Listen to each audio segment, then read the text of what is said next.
आज हम करेंगे पेपर 2024। ये हुआ था जून जून 24। ये पेपर ऑफलाइन हुआ था और शाम तक ये रूमर आया कि ये पेपर आउट हो चुका है, तो इसलिए कैंसिल कर दिया गया, फिर से कराया गया 27 सितंबर को। तो ये ऑफलाइन पेपर है, तो यही हम करेंगे। और इस पेपर की आंसर की ऑफिशियल आंसर की नहीं जारी हुई थी, तो ये इसका आंसर जो भी हम लोग लगाएंगे वो अपने बेस्ड नॉलेज के अकॉर्डिंग लगाएंगे। हो सकता है अगर कभी कुछ चेंज हो तो वो अपडेट दे दिया जाएगा। आप लोगों को कोई लगे तो वो कमेंट में लिख दीजिएगा। शुरू करते हैं। Who authored a treatise of human nature. Treatise of human nature के पुस्तक के लेखक कौन हैं?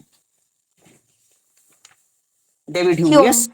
हाँ, देखिए डेविड ह्यूम कहते हैं कि यह पुस्तक नहीं, यह पुस्तक वैसे 3 खंडों में प्रकाशित हुई थी। और डेविड ह्यूम कहते हैं कि यह पुस्तक प्रेस से मरा हुआ निकला, मतलब ये फेल हो गई एक तरह से, है ना। तो इस पुस्तक के बारे में कहते हैं यह प्रेस से मरी हुई निकली। आइए, इनकी दूसरी पुस्तक है एसे मोरल एंड पॉलिटिकल, अलग अलग है ना, philosophical essay concerning human understanding and inquiry concerning principle of moral. चलिए, तो फिलहाल ये ह्यूम का है। आइए नेक्स्ट करते हैं। ये देखिए, अन्योन्याश्रय है, चक्रक, तादा, नेक्स्ट क्या है, तदन्य बाधितार्थ प्रसंग, आत्माश्रय। इसको आपको मैच कराना है। ये क्या है, किस किस स्कूल से आता है, इंडियन का है या वेस्टर्न का है? हिंदी में देखिए। लग तो हिंदी का ही रहा है, मतलब इंडियन का ही, पर बहुत हार्ड लग रहा है। लग तो रहा है भी। तो ये कहाँ से पूछा गया है, यही प्रॉब्लम है ना। देखिए, बताएं। जी सर। वरदराज एक नैयायिक हैं, वरदराज। उनकी एक पुस्तक है तार्किक रक्षा। क्या है? तार्किक रक्षा। न्याय दर्शन में कितने पदार्थ माने गए हैं? हाउ? 16 सर। 16 है। कितने प्रमेय माने गए हैं? 12। 12। गुड। देखिए, पदार्थ में 16 पदार्थ हैं। प्रमाण, प्रमेय, संशय, प्रयोजन, दृष्टांत, सिद्धांत, अवयव, तर्क, निर्णयवाद, जल्प, वितंडा, हेत्वाभास, छल जात, निग्रह स्थान। जो तर्क है, तर्क के 5 प्रकार हैं। वरदराज ने अपनी पुस्तक, अपने ग्रंथ तार्किक रक्षा में बताया कि तर्क के 5 भेद हैं। जो 16 पदार्थों में तर्क भी है, उस तर्क के 5 भेद हैं, तो वही यहाँ पर लिखा हुआ है। चलिए देख लेते हैं कौन कौन से हैं, कौन कौन से हैं ना। तो देखिए, 4 तो यहाँ पे ऑलरेडी लिखा हुआ है, एक बच गया है, वो हम लोग को लिख देते हैं ना। देखिए, एक होता है सीक्वेंस अगर लिखें तो एक पहला होता है प्रमाण बाधितार्थ प्रसंग। इसी को बोलते हैं तदन्य बाधितार्थ प्रसंग, जो लिखा हुआ है ना, ये पहला है। इसको बोलते हैं प्रमाण बाधितार्थ प्रसंग भी कहते हैं। इंग्लिश बोलते हैं रिडक्टियो एड एब्सर्डम। REDUCTI हो, एड एब्सर्डम। इसमें क्या होता है ना, इसमें यह होता है कि यह विरोधी पक्ष की असंभाव्यता को बताकर अपने पक्ष को सिद्ध करने का प्रयास करता है। मतलब बताता है कि हमारे जो अगेंस्ट में है वो पॉसिबल नहीं है, इसलिए मेरा पक्ष, मेरा आर्ग्यूमेंट पॉसिबल है ना। तो इसको आप मिला दीजिए ए का 3 से। यह तर्क युक्ति जो दो चीजें समानुपात नहीं, हाँ पहला ही है, ये तीसरा मिला, नहीं नहीं नहीं, ओ, सी को आप मिला दीजिए, किससे मिलाएंगे?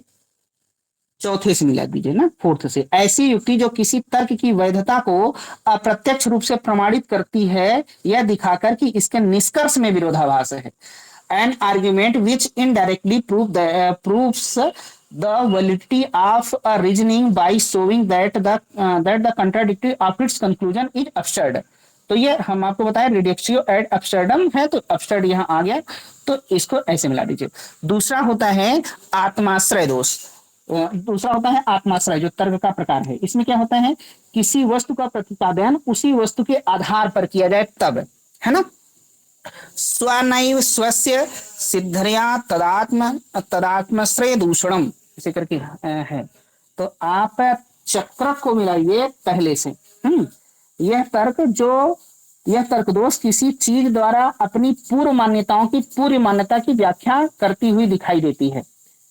It consist in exposing the fallacy of reasoning in which a thing is made to explain the presupposition of its own proposition।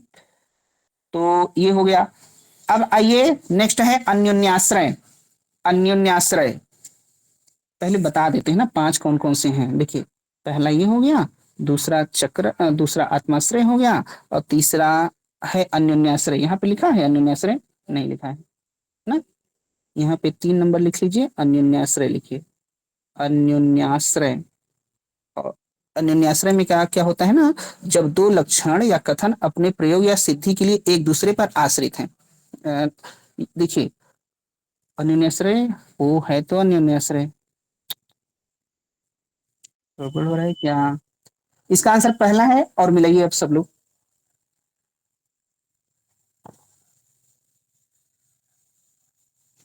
हाँ, फर्स्ट आंसर है करेक्ट। प्रमाणवादितार्थ प्रसंग, आत्माश्रय, अन्योन्याश्रय, चक्रक, अनावस्था होता है। एक अनावस्था होता है जो नहीं लिखा है, 5वां। ठीक है, यस सर। अनावस्था फैल्सी इनफाइनाइट रिग्रेस जो इनफाइनाइट जो रिग्रेस होता है ना, वही है। तो मिला दीजिए सबका सबसे। बी का फर्स्ट मिलाइए, अन्योन्याश्रय का सी का फोर्थ मिला दीजिए। ऐसी युक्ति जो किसी तर्क की वैधता को अप्रत्यक्ष रूप से प्रमाणित करती है, यह दिखाकर कि इसके निष्कर्ष में विरोधाभास है, ये सी का 4। और डी का मिलाइए सेकंड से, यह विसंगति जो यह दिखाती है कोई भी चीज अपनी उत्पत्ति स्थिति व्यक्ति के लिए स्वयं पर निर्भर है। आत्माश्रय स्वयं पर निर्भर होता है। अन्योन्याश्रय इसमें दो एक दूसरे पर डिपेंड होता है। चक्रक में 2 से चीजें ज्यादा होती हैं, मतलब 3 हैं। एक्स वाई पे डिपेंड है, वाई जेड पे डिपेंड है, जेड एक्स पे डिपेंड है, ऐसे चक्र बन जाता है, सर्कल बन जाता है। तो ये चक्रक होता है। पहला आंसर हो जाएगा। Yes sir. चलिए,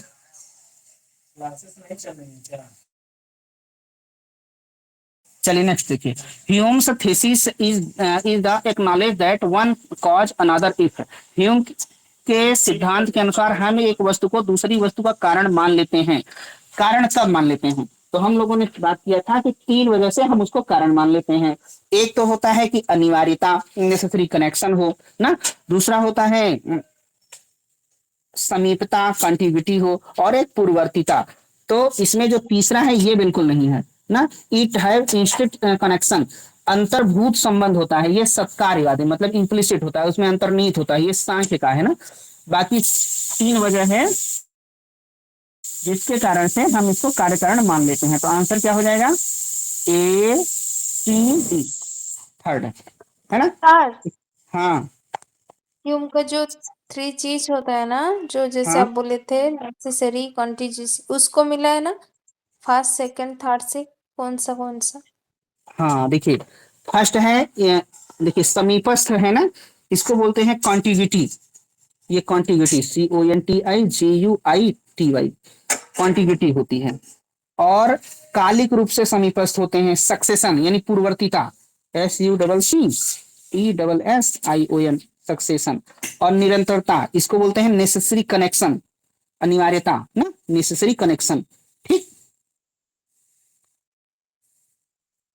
ह्यूम ने वस्तुओं के बजाय वस्तुओं के बीच संबंधों पर विचार किया है। कारणता का प्रत्यय ह्यूम के अनुसार वस्तुओं में विद्यमान संबंधों से प्राप्त होता है ना। तो ह्यूम ने वस्तुओं के बीच 3 संबंधों का उल्लेख किया है। वो कौन से हैं? वो contiguity, succession and necessary connection. Yes, चौथा यस होगा ना सर। सर? आंसर, हाँ आंसर क्या हो जाएगा? हाँ हाँ, ओ सॉरी, चौथा हो जाएगा ABD। ठीक, देखिए, which among the following is acceptable to cognitive skill? संज्ञानवाद के लिए क्या स्वीकार्य है? तो क्या होगा, देखिए, मोरल जजमेंट आर इधर ट्रू और फॉल्स, नैतिक निर्णय या तो सत्य होते हैं या असत्य। देखिए, ये नहीं सर। संज्ञानवाद के लिए सही है ना, लेकिन असंज्ञानवाद के लिए सही नहीं है, ठीक है। नैतिक निर्णय हमारी इच्छाओं की अभिव्यक्ति होते हैं। Moral judgement are expression of our idea, our desires. Moral judgement are meaningless, और मोरल जजमेंट आर अप्रूवल और डिसअप्रूवल। क्या हो जाएगा फर्स्ट? जी सर। सर यस और सर। सब कहाँ से मिला है? क्या कस्तूरी? सर और सारे ऑप्शन को बता दीजिए ना, ये कहाँ से लिंक हुआ, जैसे कॉग्निटिव अच्छा, हिस्ट्री का फर्स्ट। हाँ, दूसरा कॉग्निटिविस्ट वाला के लिए। इमोटिविज्म वाला होगा सर, सेकेंड वाला। ठीक, हाँ बिल्कुल, इमोटिविज्म का। और मोरल जजमेंट आर मीनिंगलेस, वो उनमें नॉर्मेटिव, उनमें उसमें कोई वैल्यू नहीं होता, तो ये असंज्ञानवाद का है ना, नॉन कॉग्निटिविस्ट का ही पार्ट है, ठीक है। और नैतिक निर्णय अनुमोदन तथा अननुमोदन, अप्रूवल और डिसअप्रूवल, ये होता है व्यक्तिनिष्ठतावादी, व्यक्तिनिष्ठ प्रकृतिवादी इसको बोलते हैं। सब्जेक्टिव नेचुरलिज्म, तो लास्ट वाला भी आता है इसमें। अ, ये अनुमोदन अनुमोदन की बात वहां भी आती है, इमोटिविज्म में भी आती है। हाँ, hmm. Yes sir. Yes sir. तो इसलिए यहाँ पे पहला आंसर हो जाएगा ना। सर कॉग्निटिव हिस्ट्री के बारे में कुछ जानते हो तो बता दीजिए। कॉग्निटिविस्ट, देखिए, जो कॉग्निटिव थियरी है उसका एक नाम है वर्णनात्मक, डिस्क्रिप्टिविज्म थियरी। उसमें इंफॉर्मेशन होती है, इसीलिए उसका नाम सूचनात्मक भी होता है। इसमें सत्य असत्य की बात होती है। जो कॉग्निटिव थियरी है, इसके दो पार्ट हो जाते हैं। क्या क्या? एक नेचुरलिज्म, एक होता है नॉन नेचुरलिज्म, ठीक है। नॉन नेचुरलिज्म यानी निरप्रकृतिवाद।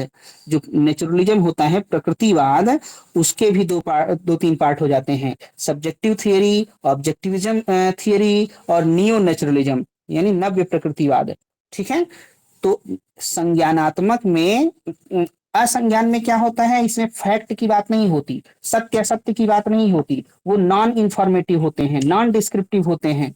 उसमें इमोटिव, संवेग और परामर्श की बात होती है। जो कॉग्निटिविस्ट थ्योरी है, इसमें कोई फैक्ट की बात होती है, इसमें कोई चीज सत्य है असत्य है, नैतिक है उचित है अनुचित है, इसकी बात होती है, राइट है रॉन्ग है, इसकी बात होती है, ठीक है। Yes sir. है ना, कुछ क्लियर हुआ क्या? एक व्यक्ति है जो कह रहा है कि मैं जो काम कर रहा हूँ वो सही है, या वो ये कह रहा है कि मैं जो कर रहा हूँ वो गलत है। लेकिन इसी के कंपैरिजन में एक व्यक्ति ये है, वो कह रहा है कि हम अपने भाव से काम कर रहे हैं, बाकी ईश्वर जाने कि वो सही है या गलत।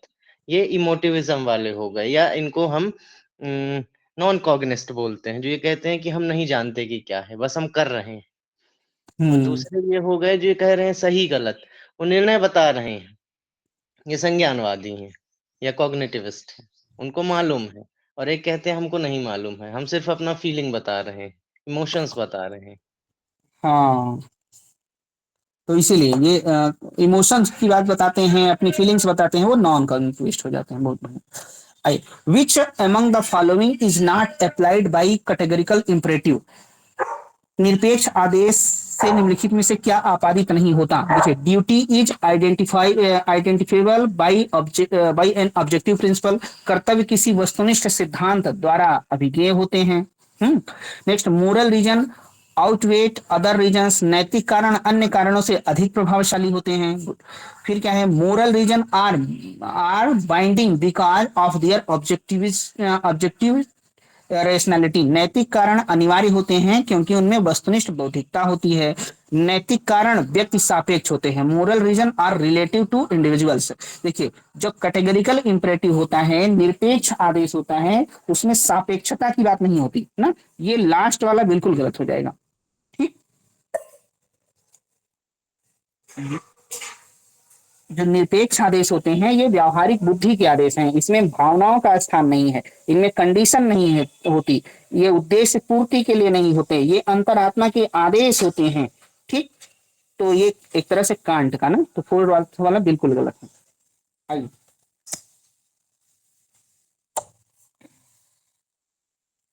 ये कर लेंगे, क्या है देखिए, ए होगा, सभी वेल के पंख होते हैं, ए होगा, ए होगा। आइए ओके, तो यहाँ पे स्तनधारी ये एस होगा, ये पी होगा ना। ममल्स क्या होगा एस, और वेल्स क्या है पी है।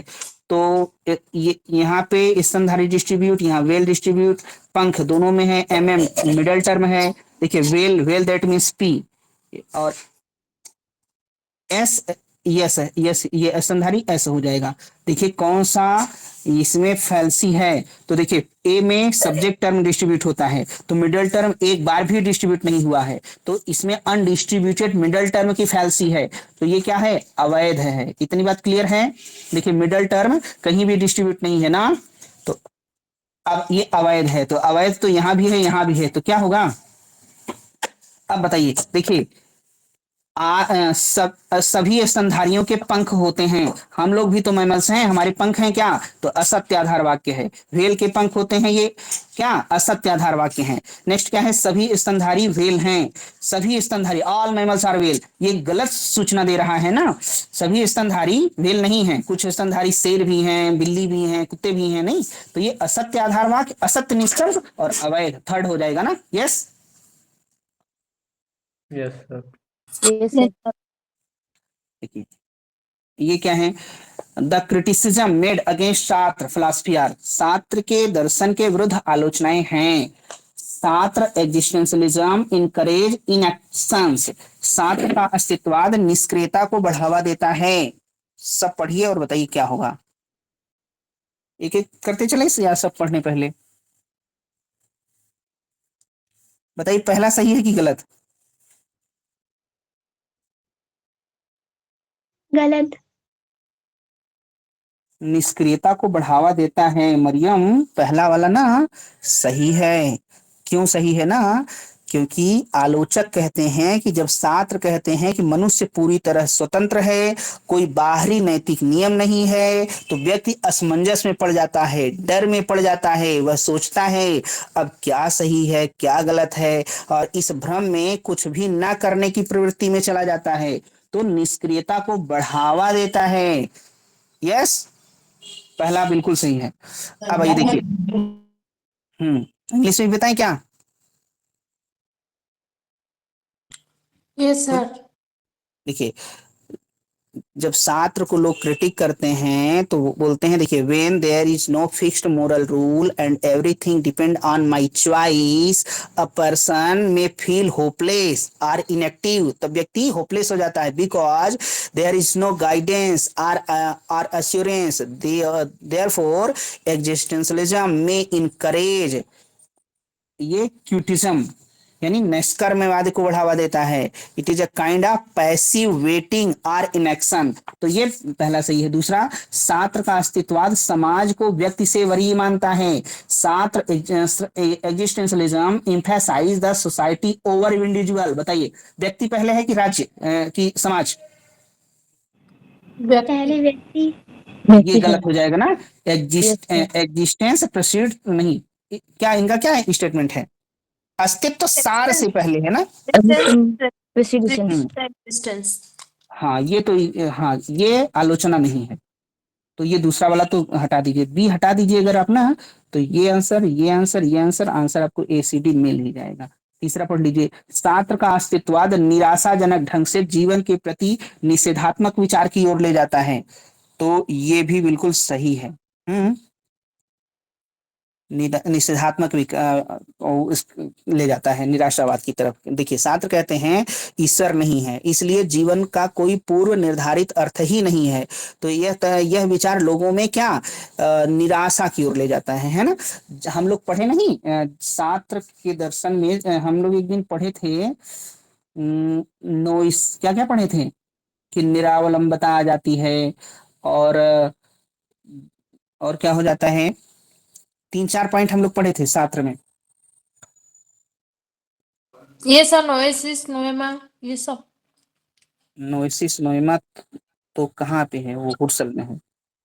अच्छा अभी बताते हैं क्या पढ़े थे। हाँ, तो ये हो जाएगा। निराशावाद है, छात्र का अस्तित्ववाद व्यक्ति को समाज के ऊपर महत्व प्रदान करता है, तो ये भी बिल्कुल सही है।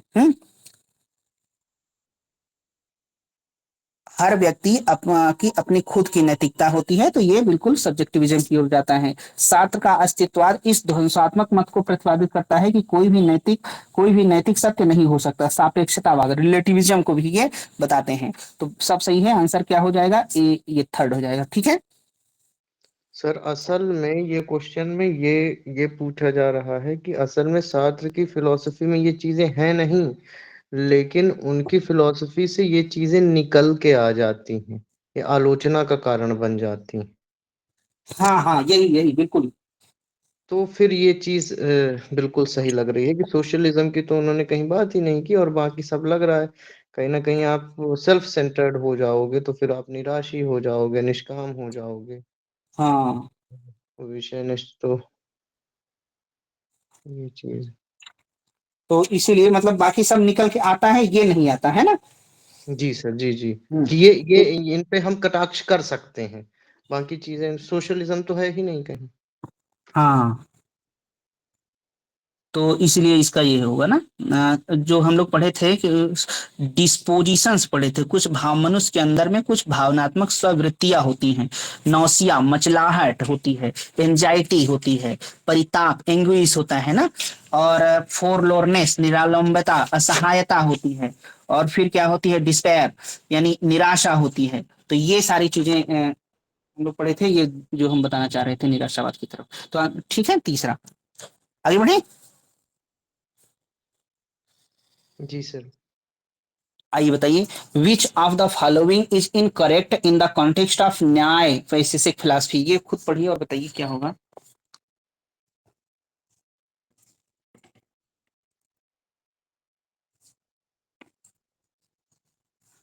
आकाश विभू और नित्य है, सही है कि गलत। सही आकाश है। सही है, ये यस गुड। आकाश देखिए, नित्य तो सभी होते हैं, आकाश 5 विभू होते हैं, इसमें से आकाश भी विभू है। विभू कौन कौन होते हैं, दिक काल आकाश आत्मा। नहीं, 4 विभू होते हैं, दिक काल होता है आकाश आत्मा। हाँ, 4 होते हैं। Okay good. तो पहला सही है। देखिए, there are separate atmans for each person. प्रत्येक व्यक्ति के लिए पृथक आत्मन होती है, ये भी ठीक है ना। अलग अलग व्यक्तियों में अलग अलग आत्मा होती है। अनेकात्मवाद होता है, अनेकात्मवाद सही है। देखिए नेक्स्ट क्या है, manas is the intermediate link that connect the soul to the object and produces feelings. मनस मध्यवर्ती संयोजक है जो आत्मा को वस्तु से जोड़ता है। ये सही है कि नहीं। देखिए, ये कहते हैं ना कि जब हमारा इंद्रियों से संयोग होता है तो उसमें 3 प्रकार के संयोग होता है। एक पहला होता है आत्मा का मन से, आत्मा का मन से संयोग होता है। फिर मन का ज्ञानेंद्रियों से होता है, मन का ज्ञानेंद्रियों से होता है। फिर ज्ञानेंद्रियों का विषय से होता है, ज्ञानेंद्रियों का विषय से होता है। नहीं, बाह्य वस्तुओं का जब हम प्रत्यक्ष करते हैं तब ज्ञानेंद्रियों का विषय से होता है ना। लेकिन जब हम आंतरिक सुख दुख का अनुभव करते हैं तब आत्मा का मन से, देखिए आत्मा का मन से और मन का हमारे मानसिक भावों से, हमारे मानस में फीलिंग्स से। तो ये देखिए, मन तो इंटरमीडिएट है ही, तो यहाँ भी सही हो जा रहा है ना। मन मध्यवर्ती संयोजक है बिल्कुल। अगला देखिए, kaal is an all pervading and partless. काल विभू है और निरवय है, बताइए। विभू है ना, अभी अभी हम लोग देखे। ये सर विभू है। Yes sir. हाँ, तो इसमें सभी ऑप्शन सही हैं, ये क्वेश्चन डिलीट हो जाना चाहिए था। यस, नहीं। सर पार्टलेस का मतलब क्या है? पार्टलेस का मतलब जैसे उसमें पार्ट नहीं है ना, वो होल एंड पार्ट का रिलेशन नहीं है। जैसे हम कह दें कि एक क्लॉथ किससे बना है, ये थ्रेड से बना है, तो थ्रेड इसके पार्ट हैं ना। ऐसे ही काल काल जो टाइम है वो किसी छोटे छोटे पार्टिकल से बना है क्या, ऐसा? नहीं नहीं। हाँ, नहीं सर। जो नित्य होता है वो पार्टिकल से नहीं बनेगा। इस यस सर। हम्म देखिए, हम लोगों ने देखा है कि जो पृथ्वी, जल, अग्नि, वायु, ये नित्य भी होते हैं, अनित्य भी होते हैं, तो मतलब इटर्नल नॉन इटर्नल बोथ होते हैं, बट ये अपने इफेक्ट के रूप में नॉन इटर्नल होते हैं। क्यों? क्योंकि उनमें पार्ट आ जाता है ना? वो अपने एटॉमिक फॉर्म में, अणु रूप में, अपने कारण रूप में अनित्य हैं, सॉरी, कारण रूप में नित्य हैं, इटर्नल हैं। क्यों? क्योंकि वो पार्टलेस होते हैं उस टाइम पे। Yes. Yes sir. Which of the following books is not authored by Jean Paul Sartre? कौन सी बुक इनकी नहीं है, जीन पॉल सात्र की? क्राइसिस। हाँ, क्राइसिस क्राइसिस। सर। नौसिया बिल्कुल है, इनका पहला उपन्यास यही है। In camera and other place इनकी बुक है। क्रिटिक ऑफ डायलेक्टिकल रीजन एक दिन हम लोग बात किए थे, ये भी इनकी बुक है। क्राइसिस नहीं है। क्राइसिस किसकी बुक है? किसी की है क्या? वो सर चर्चिल की बता देते थे। हाँ, ये चर्चिल की किताब है, विंस्टन चर्चिल की किताब है। फिलॉसफी में अगर कोई है तो फिलॉसफी में देखिए, एक बुक आती है, एक बुक है हुर्सल की, उस बुक का पूरा नाम है transcendental phenomenology and crisis of the European science. Transcendental phenomenology and crisis of the European science. Crisis आया है वर्ड, वो हुर्सल की बुक है। एक बुक आती है क्राइसिस टैगोर की। टैगोर की जानते हैं? Crisis in civilisation. टैगोर की बुक है yes sir. Crisis in civilisation. क्या? आइए। Yes sir. Charaka identifies the avyakta unmanifest part of प्रकृति with पुरुष as forming one category known as। चरक ने प्रकृति के अव्यक्त रूप का पुरुष के साथ तादात्म्य किस संबंध से बताया, किस शब्द से बताया है? हम्म तो कब होगा? देखिए क्या होगा। देखिए, चरक संहिता और सांख्य दर्शन में बहुत अच्छा घनिष्ठ संबंध है। क्यों है? क्योंकि औषधियों, जो कारणकारी सिद्धांत है सांख्य दर्शन का, वही वहां पे भी है। औषधियों उनमें और उनमें जो अंतर्निहित गुणों का वर्णन है वो भी सत्कार्यवाद की तरह है ना। तो इस ग्रंथ में प्रमाण को परीक्षा कहा गया है। जैसे सांख्य दर्शन में जिसको प्रमाण कहा गया है, प्रमाण, वही को चरक संहिता में क्या कहा गया है? परीक्षा। परीक्षा कहा गया है ना। परीक्षा कहा गया है। अब, है ना। सांख्य ये 4 परीक्षा मानते हैं, सांख्य 3 प्रमाण मानता है, दोनों में ये अंतर है। ठीक है। तो यहाँ पे आंसर क्षेत्रज्ञ है। सांख्य ये क्षेत्रज्ञ कहते हैं ना। पुरुष के साथ तादात्म्य किस संबंध से बताया है? क्षेत्रज्ञ कहते हैं, शाश्वत भी कहते हैं। शाश्वत कहते हैं, विभु कहते हैं, अव्यय कहते हैं ना। अव्यय मतलब जिसको व्यय ना, नॉन इटर्नल, अव्यय कहते हैं। ठीक है। और व्यक्त मतलब जिसका ग्रहण इंद्रियों से हो सके। तो वो देखिए, अव्यय किसको? पुरुष के लिए आया है, और ना, और व्यय किसके लिए? प्रकृति के लिए आया है। तो फिलहाल आंसर दूसरा हो जाएगा।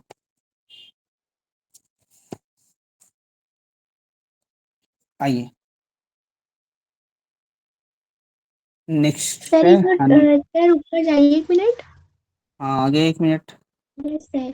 तो हम्म, सर ये जो यहाँ पे चरक लिखा हुआ है और जो सांख्य लिखा हुआ है, तो यहाँ परीक्षा क्या है सर, और ये यहाँ प्रमाण क्या है सर? प्रत्यक्ष अनुमान शब्द प्रमाण है। प्रत्यक्ष अनुमान शब्द प्रमाण है, और वो उनके यहाँ 4 प्रमाण मान लिए गए हैं। 4 चरक ने मान लिया है ना। प्रत्यक्ष अनुमान शब्द, एक कोई और माने हैं। ठीक है।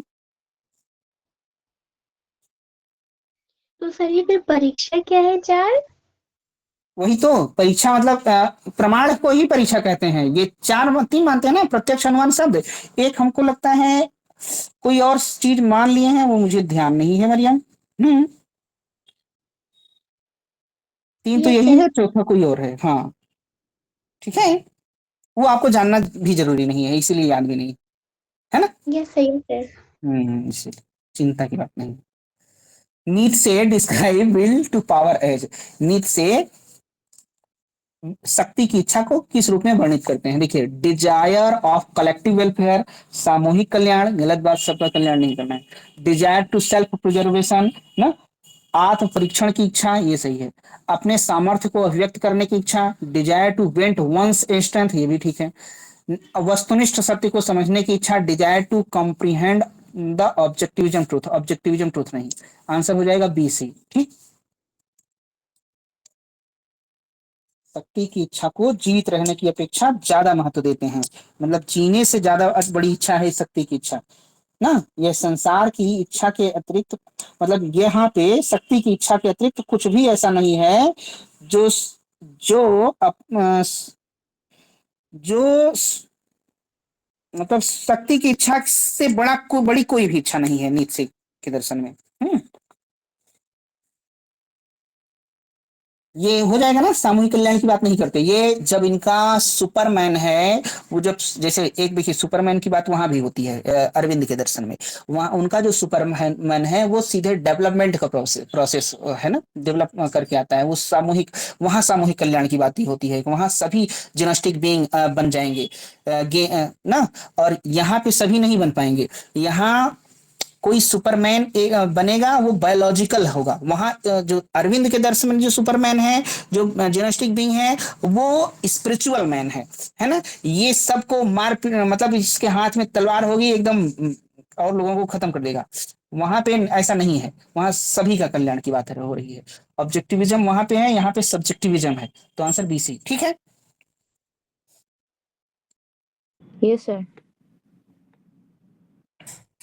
चलिए देखिए, अदृष्ट श्रेयस प्रेयस, देखिए तो देखिए अदृष्ट को किससे मिला दें, कर्म संस्कार, इंप्रेशंस। श्रेयस को किससे मिला दें, Shreyas that means spiritual development, आध्यात्मिक विकास। प्रेयस वर्ल्डली प्रॉस्पेरिटी, है ना, सांसारिक विकास। ऋत क्या है, नैतिक व्यवस्था। देखिए, कठोपनिषद में कहा गया है इस लोक में दो मार्ग हैं, एक श्रेयस का, एक प्रेयस का। श्रेयस का जो है वो आध्यात्मिक, वो कल्याण का साधन है, और प्रेयस जो है वो उपभोग का साधन है। तो कभी कभी पूछा जाता है कि ये बताइए श्रेयस और प्रेयस की बात किस उपनिषद में है। श्रेयस और प्रेयस की बात कठोपनिषद में है। ठीक है, फर्स्ट आंसर बता दीजिए। Yes, yes sir. जहां ना समझ आया बताइएगा। आइए देखिए, Which of the following is are correct in the context of मीमांसा theory of meaning? मीमांसा दर्शन के अर्थ सिद्धांत के बारे में सही है। देखिए, रूढ़िगत अर्थ को व्युत्पत्ति मूलक अर्थ की अपेक्षा वरीयता में रखा जाता है। Conventional meaning should be taken in the preference to the etymological meaning. तो ये बिल्कुल सही है, जो रूढ़िगत अर्थ है वो ज्यादा इंपॉर्टेंस है। नेक्स्ट क्या है, अपभ्रंश वक्ता की त्रुटि के कारण उद्भूत होता है। अपभ्रंश originate because the discrepancy of the speaker, ये भी बिल्कुल सही है। आइए देखिए, एक मध्य प्रदेश में ग्वालियर में एक मंदिर है, जानते हैं उसका नाम, उसका नाम है सास बहू मंदिर। क्या नाम है, सर उसका नाम था पहले सहस्त्र बाहु मंदिर, हाँ बाद उसका में उसको अपभ्रंशात्मक रूप में। हाँ, उसका नाम था सहस्त्रबाहु मंदिर, यही तो हम कहना चाह रहे थे। इसका नाम था सहस्त्रबाहु, मतलब हजार भुजाएं हो ना, सहस्त्रबाहु मंदिर। इसको बोल बोल के सास बहु मंदिर बना दिया गया। तो देखिए क्या है, अपभ्रंश हो गया उसका। वह कैसे हो गया, बोलने वाले की त्रुटि के कारण हो गया ना, तो ये हो गया दूसरा भी सही। ठीक है, अब आइए, योग सदैव रूढ़ से प्रबल होता है। रूढ़ मतलब होता है ओरिजिनल मीनिंग। जैसे हम कहते हैं जल ना, तो जल एक ये क्या है, एक तरह से कन्वेंशनल मीनिंग है। ये रूढ़ अर्थ है, मतलब इसको आप अलग अलग करके तो नहीं निकाल पाएंगे। अगर कहते हैं रेलगाड़ी, तो ये रूढ़ नहीं है, ये दो शब्दों से मिलके बना है ना, रेल अलग है गाड़ी अलग है।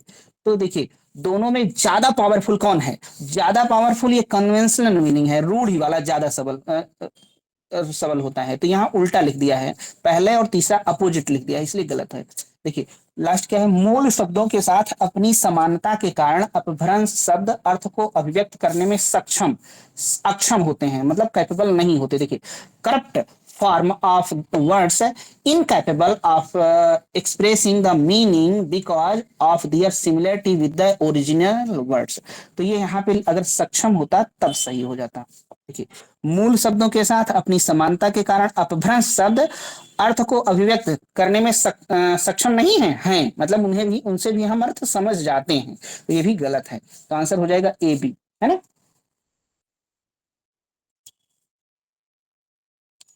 देखिए लौंगाची भास्कर की जो बुक है अर्थ संग्रह, लौंगाची भास्कर, उसमें ये सारा डिटेल मिलेगा, अर्थ संग्रह, ठीक है, ये शब्द वगैरह की बात।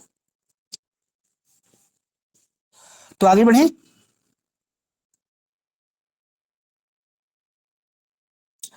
चलिए इसका बताइए क्या होगा। एनेक्जिमेंडर को किससे मिलाएं?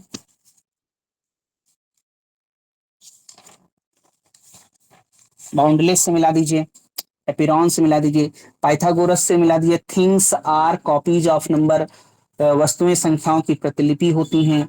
हेराक्लाइटस से मिला दीजिए, all things are exchange for fire and fire for all, सभी वस्तुएं अग्नि तत्व में परिवर्तित होती हैं और अग्नि तत्व में सभी वस्तुएं उत्पन्न होती हैं।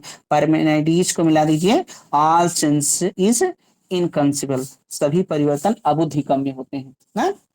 तो तीसरा सही है, कोई बात नहीं ना इसमें बोलने की? नहीं सर। वो तो हाँ रहे तो बता दिया करिए।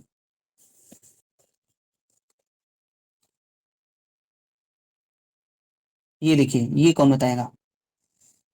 देखिए some golden retrievers are not good hunters, कुछ गोल्डन रिट्रीवर्स अच्छे शिकारी नहीं हैं, ये ओ हो जाएगा। सभी गोल्डन रिट्रीवर्स सौम्य कुत्ते हैं, ये ओ हो जाए, ए हो जाएगा। कोई भी कुत्ता अच्छा शिकारी नहीं है, ये ई हो जाएगा। ई में कौन, देखिए एक है सौम्य कुत्ता, एक है अच्छा शिकारी, ये है यस, ये है पी, यहाँ दोनों हैं डिस्ट्रीब्यूट। चलिए आगे देखते हैं। ओ में देखिए मिडल टर्म आप खोजिए कौन सा है, मिडल टर्म कौन सा हो जाएगा? ये देखिए ये मिडल टर्म हो जाएगा ना, गोल्डन रिट्रीवर्स, हाँ रिट्रीवर्स, ये मिडल टर्म हो जाएगा। अब देखिए ओ में पहला डिस्ट्रीब्यूट नहीं होता, दूसरा होता है, और ए में पहला डिस्ट्रीब्यूट होता है। मिडिल टर्म तो कम से कम मिनिमम 1 टाइम डिस्ट्रीब्यूट हो गया। देखिए यहाँ एस है, सौ में कुत्ता है, एस डिस्ट्रीब्यूट है यहाँ पे कंक्लूजन में। आधार वाक्य में है क्या? देखिए शिकारी डिस्ट्रीब्यूट है, क्योंकि शिकारी अच्छा शिकारी, देखिए गुड हंटर्स, ये डिस्ट्रीब्यूट यहाँ पे है और यहाँ भी डिस्ट्रीब्यूट है, ओ है, ओ में प्रेडिकेट टर्म डिस्ट्रीब्यूट होता है। बट ये सौम्य कुत्ता, जेंटल डॉग्स कंक्लूजन में डिस्ट्रीब्यूट है और आधार वाक्य में नहीं है। कौन सा दोष हो जाएगा? Illicit minor. Illicit minor, good. अव्याक्त उद्देश्य पद का दोष, अव्याक्त पक्ष पद का दोष, इसको बोलते हैं, और अमुख्य पद का दोष, जो मन करे बोल दीजिए, इंग्लिश में माइनर भी बोलिएगा। प्रोटागोरस सेज दैट, प्रोटागोरस कहते हैं man is the measure of all things, होमो मेंसुरा ना, मनुष्य ही सभी चीजों का मापदंड है। Which among the following ethical position is implied by this statement, कौन सी नैतिक स्थिति इस कथन के द्वारा ध्वनित होती है ना? नैतिक सापेक्षतावाद, वस्तुनिष्ठतावाद, ऑब्जेक्टिविज्म तो है और रहेगा नहीं, अस्पष्टतावाद ये भी नहीं, एग्नोस्टिसिज्म ये भी नहीं। ये एक तरह से कैसी बात कर रहे हैं? एथिकल रिलेटिविज्म, ये सब्जेक्टिव बात है ना, पहला सही हो जाएगा। Yes first. देखिए बुक्स मिलाना है ना, राधा कृष्णन की कौन सी किताब है? An idealist view of life, okay. Abul Kalam Azad, India wins freedom, Jyotiba Rao Phule, Gulamgiri, और B R Ambedkar, Buddha and his Dhamma. Answer will be first. Yes yes sir. Next देखिए, which among the following is not part of Brahma Vihara, ब्रह्म विहार का भाग नहीं है। तो मैत्री, करुणा, मुदिता, उपेक्षा, अपेक्षा नहीं, उपेक्षा ना, उपेक्षा। ये ब्रह्म विहार के अंश हैं। मैत्री करुणा मुक्ता अपेक्षा बहुत बार आ चुका है ना, इसका पहला आंसर गलत है। आइए देखिए, ये प्रत्येक प्रत्ययों एवं उनकी संवादी वस्तुओं के मध्य तथाकथित संबंध अनावस्था दोष की ओर ले जाता है। अच्छा, alleged relation between the ideas and the corresponding things leads to an infinite regress, for between the individual man and the type man there exists an ideal relation which must itself be related both to the individual and to the type। हाँ, क्योंकि जो संबंध व्यक्ति विशेष और वर्ग के बीच है, उस संबंध को पुनः व्यक्ति और उसके वर्ग में दोनों में से अवश्य संबंधित होना चाहिए। इस आलोचना को क्या कहा गया है? ये आलोचना कौन करता है, किसकी करता है?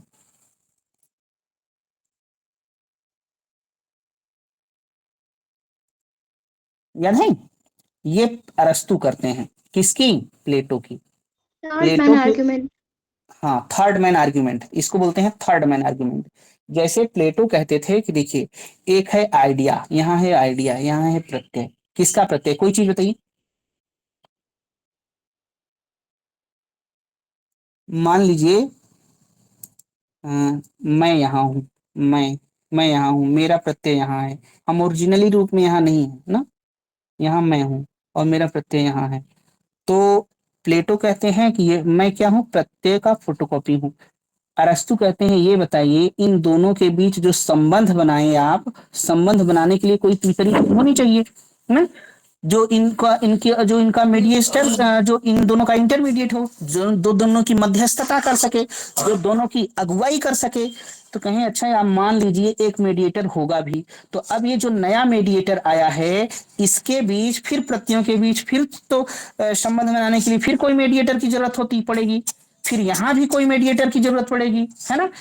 तो ऐसे ऐसे अगर हम कहने लगे, देखिए फिर से पढ़िए, प्रत्ययों एवं उनकी संवादी वस्तुओं के मध्य, ये प्रत्यय है ये मैं हूं, दोनों के मध्य तथा कथित संबंध एक इनफाइनाइट रिग्रेस, अनावस्था दोष की ओर ले जाता है। मतलब ये ऐसे हमको ले जाना पड़ेगा। क्यों? क्योंकि जो संबंध इन दोनों के बीच, प्रत्यय और वस्तु के बीच बनाया गया है, उसको पुनः भी तो बनाना पड़ेगा। तो ये तीसरे आदमी की जरूरत पड़ेगी यहाँ पे, थर्ड मैन आर्ग्यूमेंट इसीलिए कहते हैं।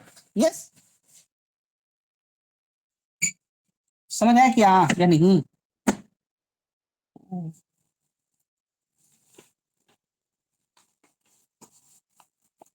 आइए, प्रॉब्लम ऑफ फिलॉसफी में ब्रेंटन रसल का दावा है कि बुद्धि सामान्य का साक्षात ज्ञान प्राप्त करती है, यह हमारे बौद्धिक ज्ञान का आधार है। The problem of philosophy, Bertrand Russell claims that the mind has direct acquaintance of universals and this afford the basis of our rational knowledge of। इसका क्या आंसर होगा?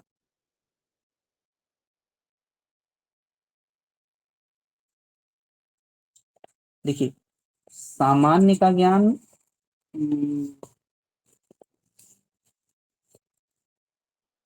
इसका आंसर होगा अनुभविक सत्य, ये पोस्टराइट ट्रुथ है ना।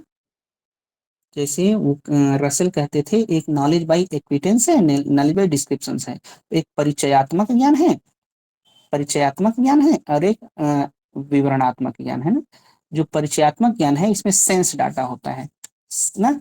ये सोल्स का ज्ञान यानी आत्मा, आत्मा और क्या, इंट्रोस्पेक्शन, अंतर्निरीक्षण, इंट्रोस्पेक्शन, ये सारी चीजें हमको नॉलेज बाय एक्विटेंस से आती हैं, परिचयात्मक ज्ञान से होती हैं। लेकिन जब हम किसी के बारे में डिटेल जान लेते हैं, ये एक्चुअली में किसकी तरह होता है? निर्विकल्प प्रत्यक्ष की तरह होता है। और जो विवरणात्मक ज्ञान है, ये सविकल्प प्रत्यक्ष की तरह होता है, ये अनुभव पर आधारित होता है ना। तो देखिए, कह रहे हैं बुद्धि सामान्य का साक्षात ज्ञान प्राप्त करती है, और यह हमारे बौद्धिक ज्ञान का आधार कब होती है? जब ये अनुभविक सत्य हो जाए, दूसरा हो जाएगा। आप लोग भी कुछ इसके बारे में अगर बताना चाहें बताइए, या फिर और खोज करिएगा, अगर आंसर चेंज हो सके तो भी बताइएगा ना, हमें ये लग रहा है।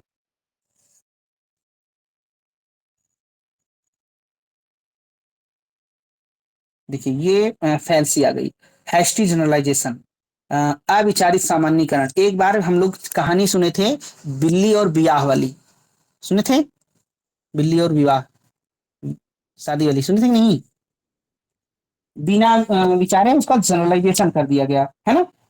तो देखिए, अविचारित सामान्यीकरण, इसको आप रखिए तीसरे में। ऐसा अनौपचारिक तर्कदोष जिसमें किसी विशेष प्रमाण के प्रकरण में लागू होने वाले सिद्धांत को अधिकांश प्रकरणों में लागू कर दिया जाता है। एक जगह कोई चीज आ गई तो उसको हर जगह लागू किया जाएगा। And informal fallacy in which a principle that is true of a particular case is applied to the great run for the cases. एक जगह पे अगर वो जैसे बिल्ली को ढक दिया गया था ना, तो हर जगह ढकने लगे लोग। स्ट्रामैन क्या होता है? स्ट्रामैन पुतला दोष इसको कहते हैं ना। यह तर्कदोष तब होता है जब अपने प्रतिपक्षी की बात को गलत ढंग से प्रस्तुत करके उसका खंडन किया जाता है। पुतला दहन, ऐसा कुछ। अनेकार्थक, इक्विवोकेशन। इक्विवोकेशन में क्या होता है, इसका मिला दीजिए फर्स्ट से। ऐसा अनौपचारिक तर्कदोष जिसमें समान शब्द के दो या अधिक अर्थों में संशय हो, है ना। Informal fallacy which two or more meanings of the same word have been confused. तो ये अनेकार्थक हो जाएगा, सिंपल सा है। उपलक्षण, एक्सीडेंट, ये क्या होता है? जो बच गया उसे मिला दीजिए, है ना। ऐसा अनौपचारिक तर्कदोष जिसमें सामान्यीकरण ऐसे व्यक्तिगत प्रकरणों में उपयोग हो जिसमें वह प्रभावित नहीं करता है। डी का दूसरा हो जाएगा आंसर, दूसरा लगा, सेकंड लगा लीजिए। यस, जी सर। आइए ये देखिए, in the context of Descartes what can be upheld. Descartes के दर्शन में किसकी पुष्टि की जा सकती है? देखिए, फर्स्ट क्या है, the attribute is the quality without which the substance can not conceivably exist. गुण वे तत्व हैं जिनके बिना द्रव्य के अस्तित्व की संकल्पना संभव नहीं है। ट्रू है। True sir. हाँ, पहला सही है, ठीक है। मनस, देखिए, there is one absolute substance mind. Manas no. एकमात्र निरपेक्ष द्रव्य है। देखिए, दो द्रव्यों की बात करते हैं ना, दूसरा गलत हो गया। आकाश, देखिए दूसरा गलत हो गया ना, तो ये गलत, ये गलत, अभी इसको बचा। आकाश अनंत रूप से विभाज्य है। देखिए, ये कहते हैं स्पेस इज इन्फिनिटली डिविजिबल, ये सही है, ये सही है। देखिए, God and nature are one, ईश्वर और प्रकृति एक है, ये स्पिनोजा के लिए, इनके लिए गलत है। हाँ, तो डी वाला देखिए, ये भी कट गया, आंसर बच गया आपके पास ए सी ई। ये क्या है, God as the first kind of motion, ईश्वर गति का प्रथम कारण है। तो आंसर हो जाएगा तीसरा ना, ए सी ई। सर ये कौन सा बोलता है ई का? ई डिकार्ट भी बोलेंगे, God is the first cause of motion, Descartes बोलेंगे, अरस्तु बोलेंगे, एक्विनास बोलेंगे, अनमूव्ड मोर बोलते नहीं थे। हाँ हाँ हाँ। तो ए सी ई हो जाएगा आंसर। यस। जी sir. Yes. The Nicomachean ethics, who is the author? Aristotle. Aristotle. Which term is closer to constitutional morality among the following. निम्नलिखित में से कौन सा पद संवैधानिक नैतिकता के अधिक निकट है? नैतिक तो है ही और संवैधानिक नैतिक है, क्या हो सकता है? देखिए, दंड और धर्म में कंफ्यूजन है ना, धर्म ज्यादा ब्रॉड है, तो धर्म ही लगा सकते हैं। सर एक, उसको और एक बार बता दीजिए ना, किसको? जिसका आंसर लगाए आप। हाँ देखो, कह रहा है कॉन्स्टिट्यूशनल मोरालिटी से कौन ज्यादा रिलेटेड है ना, कॉन्स्टिट्यूशनल मोरालिटी। तो वर्ण की बात नहीं होगी, आश्रम की बात नहीं होगी, कॉन्स्टिट्यूशन है। तो उसमें देखो, अगर यहाँ पे लॉ होता, कानून होता ना, देखिए संविधान, अगर कानून होता तो हम दंड लगाते ना, लेकिन यहाँ कॉन्स्टिट्यूशनल है, मतलब संवैधानिक नैतिकता है। तो धर्म ज्यादा ब्रॉड है, जैसे कॉन्स्टिट्यूशन लॉ से ज्यादा विशाल, ज्यादा व्यापक है, ज्यादा ब्रॉड है, वैसे ही दंड, धर्म दंड से ज्यादा ब्रॉडर है। तो कॉन्स्टिट्यूशनल मोरालिटी एकदम कनेक्ट है धर्म से।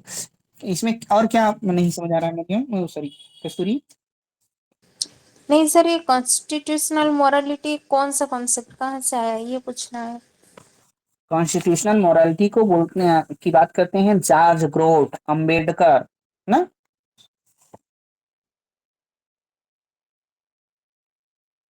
संविधान के अकॉर्डिंग हमें अपने अपना आचरण करना है, ऐसा। ठीक है, संविधान जो कॉन्स्टिट्यूशन में जिस जो बात हुई है वही हमको अपने लाइफ में फॉलो करना है। Yes sir. धर्म है। हाँ, आइए देखिए, which of the following statement is incorrect, कौन सा गलत है। देखिए क्या है, जैनों का मानना है गाय शब्द का अर्थ विशेष गाय नहीं है। The Jainism Janus hold that the word cow does not mean a particular cow. बताइए सही है कि गलत। मीमांसकों के अनुसार शब्द का प्राथमिक संबंध जाति से है, ना कि व्यक्ति से। सांख्य के अनुसार शब्द का प्राथमिक अर्थ जाति है। प्राचीन नैयायिकों के अनुसार शब्द का अर्थ व्यक्ति आकृति जाति से। पढ़िए, बताइए क्या होगा, आप खुद ही बताइए इसको। पहला गलत दूसरा सही। पहला गलत दूसरा सही, आंसर बताओ। हम्म हम्म, चलो पहला गलत यस सर, दूसरा। पहला गलत है सर। देखिए कह रहा है कौन सा गलत है। मरियम, हम लोग बहुत साल पहले पढ़े थे, पता नहीं कब, क्या पढ़े थे याद है। चलिए देखते हैं क्या पढ़े थे। बहुत दिन पहले से सर, बहुत साल पहले से क्यों। हाँ वो अच्छा बहुत दिन पहले से, ये बात है, तब ठीक है। पढ़े थे जैन। जैन कहते हैं, जैन के अकॉर्डिंग शब्द का वर्ड की मीनिंग क्या होती है। तो जैन सर के अकॉर्डिंग शब्द की मीनिंग क्या होती है, आकृति होती है ना। क्या होती है, आकृति, फिगर ना। सांख्य और वेदांत, अद्वैत वेदांत के अकॉर्डिंग शब्द की मीनिंग होती है जाति। मतलब अगर हम गाय कहते हैं तो गाय मतलब गाय यूनिवर्सल गाय की बात कर रहे हैं ना। हाँ, सांख्य हो गया। और क्या पढ़े थे, जैन, सांख्य, मीमांसा। मीमा मनसा पढ़े थे। नहीं नहीं, यहाँ मीमांसा और वेदांत होगा। मीमांसा और वेदांत कहते हैं कि वर्ड की मीनिंग जाति है। सांख्य कहते हैं वर्ड की मीनिंग मतलब शब्द का अर्थ क्या है। सांख्य अकॉर्डिंग शब्द का अर्थ इंडिविजुअल है, विशेष है, व्यक्ति है ना। हाँ ठीक है। और नैयायिक कहते हैं, नहीं देखो आप लोगों की बात थोड़ी थोड़ी सही है। जब शब्द किसको किसको डिनोट करता है, नाम जाति आकृति सबको। नाम जाति और आकृति, नाम जात्याकृति व्यक्तिवाद ऐसे करके है। नाम जाति हाँ और आकृति तीनों को डिनोट करता है। सर, और बौद्ध भी, है ना, वो सबको रिजेक्ट कर देगा।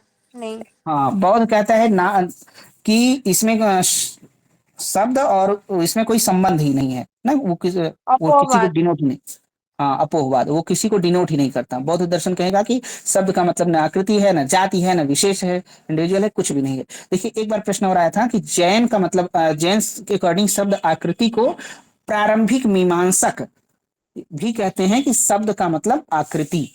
अब चलिए पढ़ते हैं। देखिए जैन का मानना है कि गाय शब्द का अर्थ विशेष गाय नहीं है। तो हम लोग देखें कि जैन का मतलब आकृति, फिगर, तो यहाँ कह रहा है विशेष गाय नहीं है। बिल्कुल सही है कि गलत, बोलिए।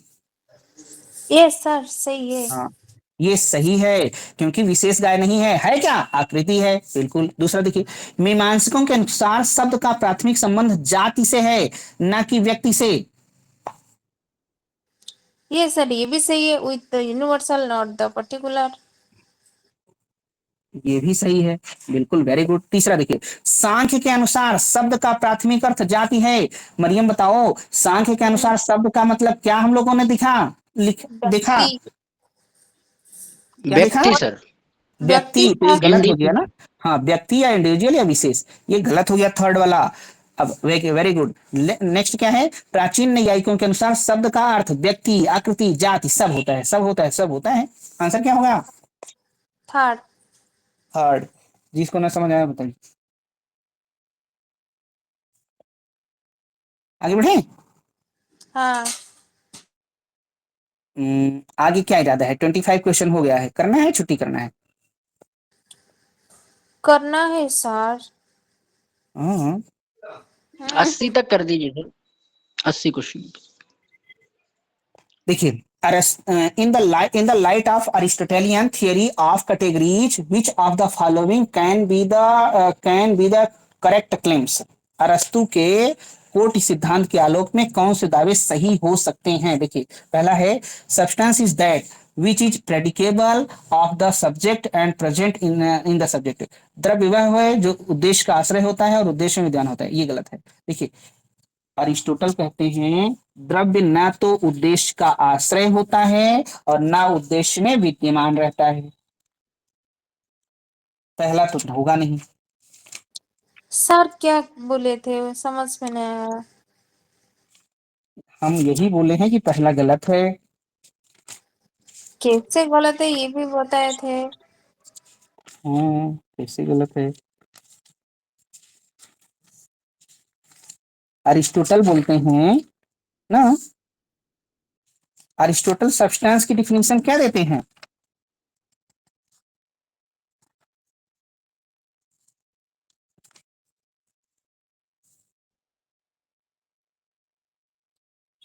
क्या देते हैं, याद है क्या?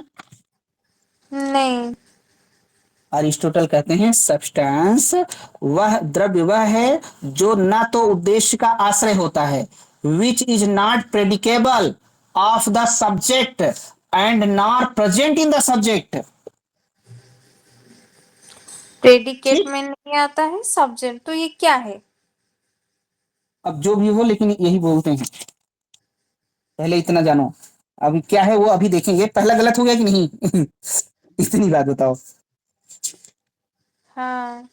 हाँ, पहला गलत हो गया। दूसरा, categories are individual concept of things. कोटियां वस्तुओं के, जब पहला गलत हो गया तो ये आंसर हो जाएगा बी सी डी ई। नहीं नहीं सर, कैसे हुआ ये सब बताया ना। ये नहीं होगा तो ये होगा कैसे? हाँ, यही तो। देखिए, यहाँ पे बुक में लिखा है फ्रैंकली में कि categories are individual concept of thought लिखा है, और यहाँ पे लिख दिया है थिंग्स। तो ये जो है ना, दूसरा भी गलत होना चाहिए था, लेकिन अब क्या करें, आंसर ये लगाना है। तो दूसरा कैटेगरीज क्या है, कोटियां क्या है, वस्तुओं की विभाज्य संकल्पनाएं हैं। फिर क्या है, categories are forms of thought and language. कोटियां विचार एवं भाषा का ही रूप हैं। ये भी ठीक है। नेक्स्ट क्या है, a particular is the better of all categories. वस्तु बेटर विशेष की, सर बेरर। अच्छा, हाँ sorry, particular is the bearer of all categories. वस्तु विशेष सभी कोटियों की धारक होती हैं। ठीक है। Categories is predicates of reality. कोटियां सत्ता के गुण होती हैं। इसमें आंसर तो बी सी डी ई ही है। अब क्यों है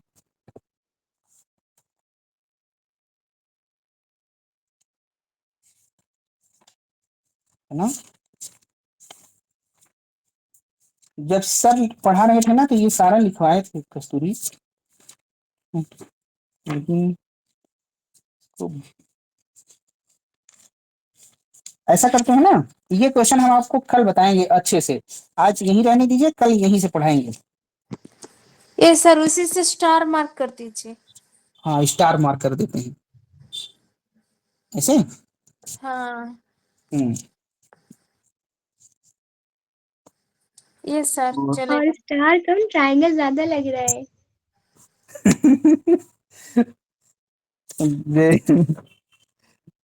हम्म। आप सर आप इसीलिए कह रहे थे ना, आते हैं। सर आप इसीलिए कह रहे थे ना 75 तक ही रहने देते, हमें पता था। हाँ, वही तो, कोई दुख नहीं। समदर्द समझे तब तो। मरियम ने सही। अपने आप को वो लिखा है ना, बूढ़ी नानी, तो ये समझ जाती है सारी बातें। हाँ बिल्कुल ठीक, बिल्कुल ठीक। कल सर ने बोला ना, फिर मैंने भी जाके पढ़ा, मैंने कहा देखूं क्या है जो लिखा था। बढ़िया लिखा मरियम ने। हाँ, अभी और लोग भी जिनको जो लगे लिखे, मरियम उसका कुछ बनाएंगे सबको वो करके। तो कल करें यहाँ से कि आगे की कर लिया जाए उसको, इसको छोड़ के? बोलिए। 76 नहीं है। सर, नहीं सर, हम सब भी आपकी बात समझ से। नहीं, आगे करना हो तो कर लेते हैं 70 आगे तक। 77। सर नहीं मेथाबुलम सर कर रुकिए, सकते हैं। देखिए, इससे रुक जाए। रुक जाए। कल करना है। चलिए, तब छुट्टी। कल करते हैं।